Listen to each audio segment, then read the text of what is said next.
The real thing indeed. The top two from last season set it up for us because Liverpool-Arsenal clashes, the last 5, have given us 4 draws. They've been highly competitive. I think the only one produced a winner.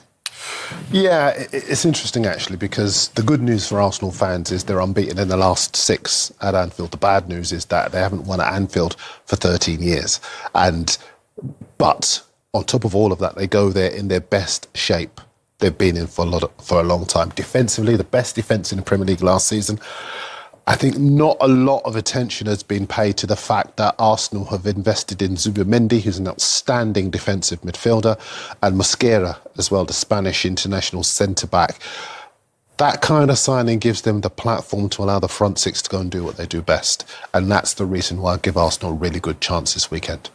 Well, let's talk about Liverpool, because naturally defending champions, and they've started really well, come through a very difficult game on Monday night with all the drama off-field as well, the Alexander Isak battle, and won 3-2. Rio Ngamoa, at such a young age, scoring such a big goal.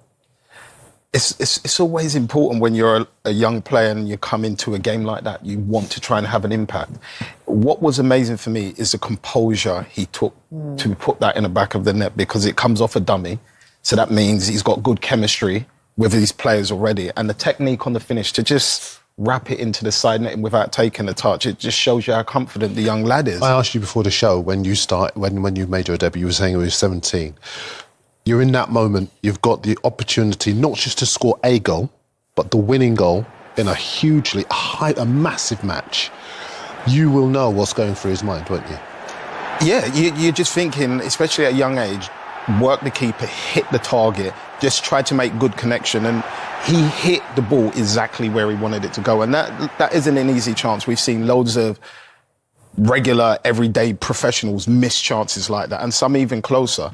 But he knew exactly what he was doing. He anticipated that his player was going to dummy that ball as well. He knew with all his confidence how he was going to take that technically. And you can just see it.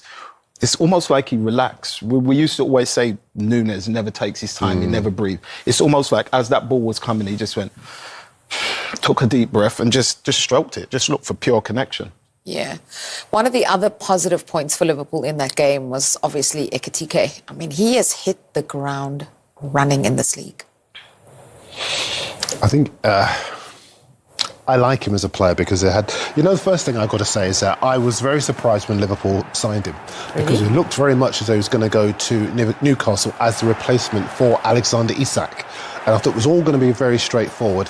And then Liverpool said, no, we're signing your replacement and we want Alexander Isak, which actually made me laugh. But the composure he shows here in the first 2 games says to me that he is going to be an upgrade on Darwin Núñez. If you think about the numbers of goals that Liverpool scored last season and the number of chances that Núñez missed, if they are converted like that by him, Liverpool are going to be formidable this season.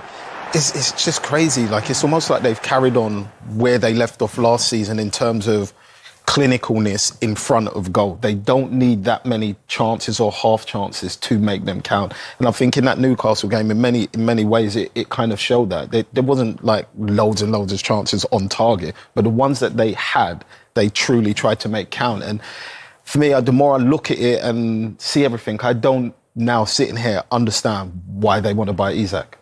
Really? I think, no, because they're too much of the same player, Darren. Like, normally if you're a team, you have 2 strikers, yes, yeah. I get that.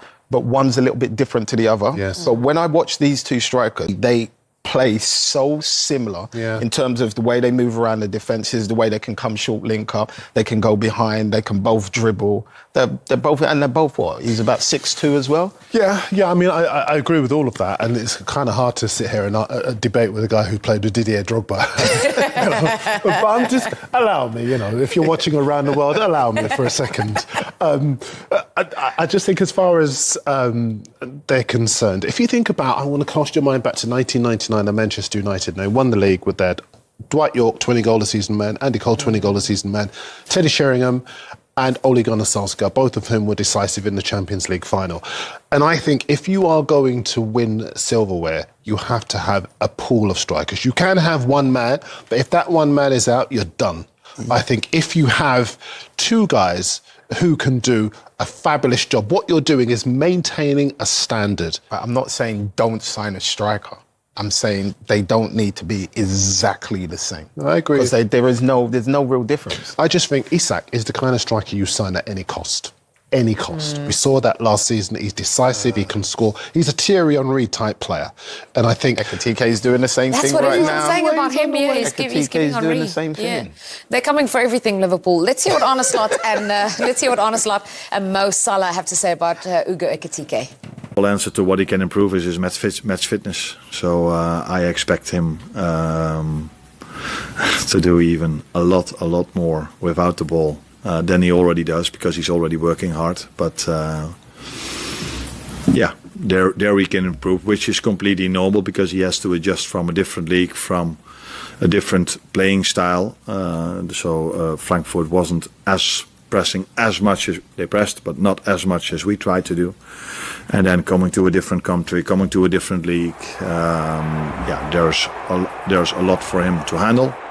With Diogo or like Darwin and Lucho, I know where to find them, I know their game very well, but with Hugo he's still new, so sometimes he needs the ball in the field, sometimes he needs it in the space. We try to figure that out through the training or like the videos the manager shows us. So, but I will figure it out soon, because also it's going to help my game to grow as well. I think if there is any criticism of Liverpool in the opening 2 games, it's the goals that they've conceded. Yeah, I think Konate's been a little bit wobbly. Kirkes hasn't hit the ground as well as people thought he would. But I think the massive key is Gravenberch and McAllister missing from in front of them.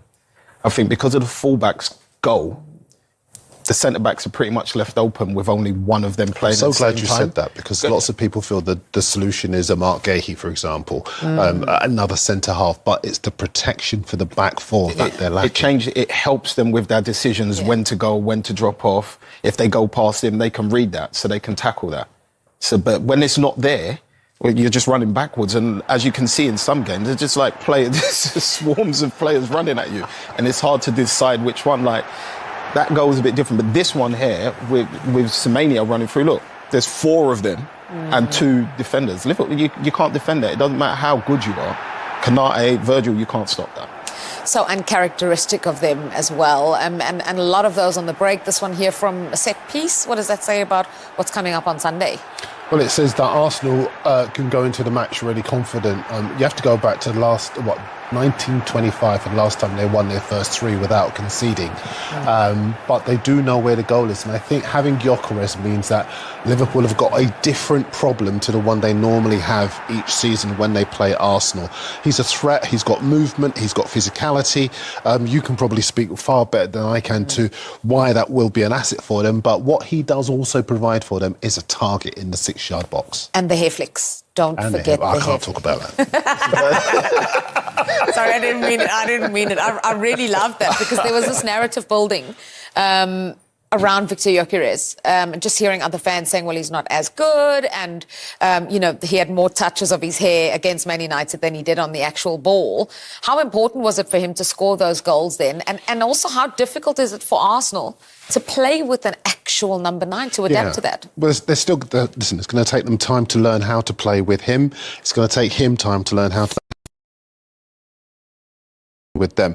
The number of touches on the ball does not bother me in the slightest. We saw when Haaland arrived at Manchester City, there were games when he had single-figure touches on the ball and scored 2 or 3 goals. I think as long as those touches for him are decisive, nothing will matter. Do you know who I think will benefit? Eze.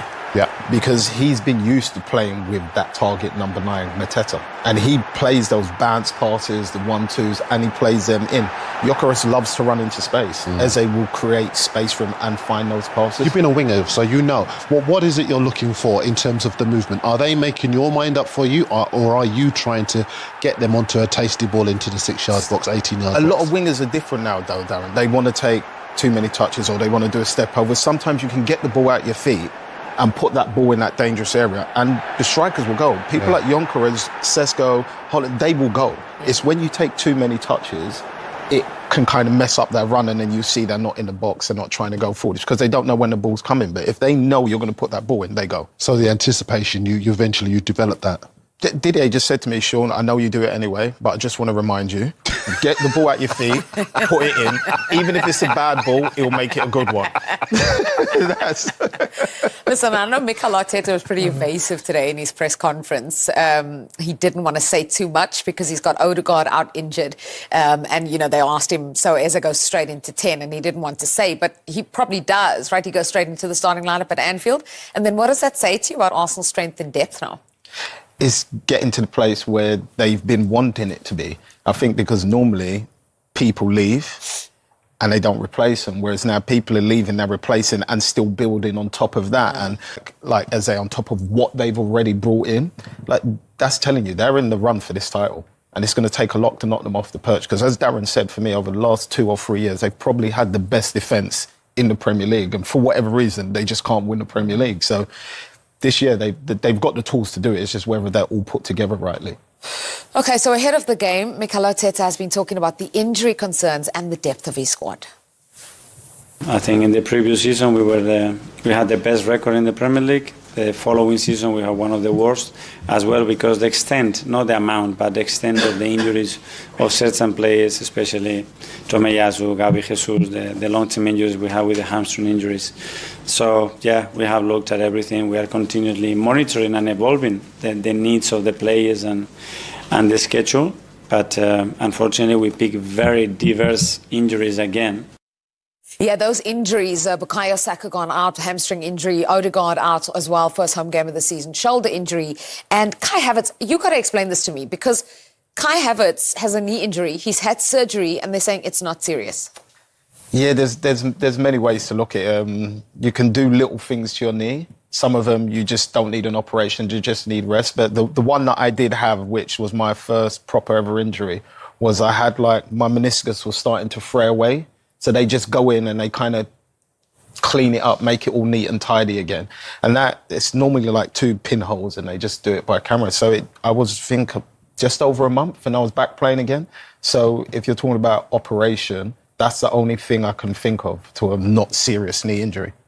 OK, because when I heard that, I was like, this is dark arts. What are they doing here now? What are they doing? OK, let's.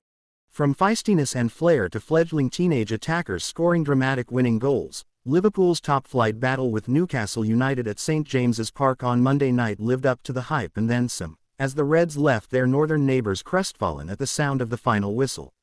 Even after ex-Liverpool product Anthony Gordon took the walk of shame for a crunching challenge on Virgil van Dijk, the Magpies had the look of a side playing with 11 men to the Reds' 10. Coming back from 2-0 down to level the scores and looking good for a scarcely believable winner. However, a 2008-born phenom had other ideas, as with no fewer than 100 minutes on the clock, Dominic Szoboszlai cleverly dummied Mohamed Salah's ball into the box, and the completely free Rio Numoha did the rest to prolong the Reds' perfect start to the season. Nevertheless, Arne Slot and co. have major repairs to undertake defensively. Such frailties mean they trail both Arsenal and Tottenham Hotspur in the early season Premier League standings, but at the other end of the Anfield pitch, history can be made. Indeed, Liverpool need only find the back of the net once to set a new club record of 37 consecutive top-flight matches with a goal, and in their 40 Premier League battles under Slot so far, the holders have got themselves on the scoreboard in 39 of them. While Liverpool have mixed attacking firepower with rearguard vulnerabilities in the 2025-26 Premier League season thus far, defensive discipline was the name of the game for Arsenal at Old Trafford, before Mikel Arteta enjoyed the best of both worlds against Leeds United at the Emirates. The less said about the Gunners, attempts to break down the Whites in the opening half-hour the better, but once the obligatory corner goal set the wheels in motion, Arteta's side tore Daniel Farke's meek men to shreds on what was close to a perfect afternoon, barring the additional fitness blows. Victor Gyökeres' brace, Jurrien Timber's masterclass and Max Dowman's delightful debut were among the many highlights in North London, and Arsenal could now achieve a feat they have not managed for 101 years, win their opening 3 league games of a season without conceding. Clean sheets are no clean sheets. Arsenal have won their first 3 Premier League matches of a campaign just once in the last 20 years, doing so in 2022-23, but they have started to frustrate their foes from the north time and time again under Arteta. Arsenal come into Sunday's blockbuster on a 6-match unbeaten run against Liverpool in the Premier League, but the Gunners are still waiting for their first top-flight win at Anfield since 2012, when Arteta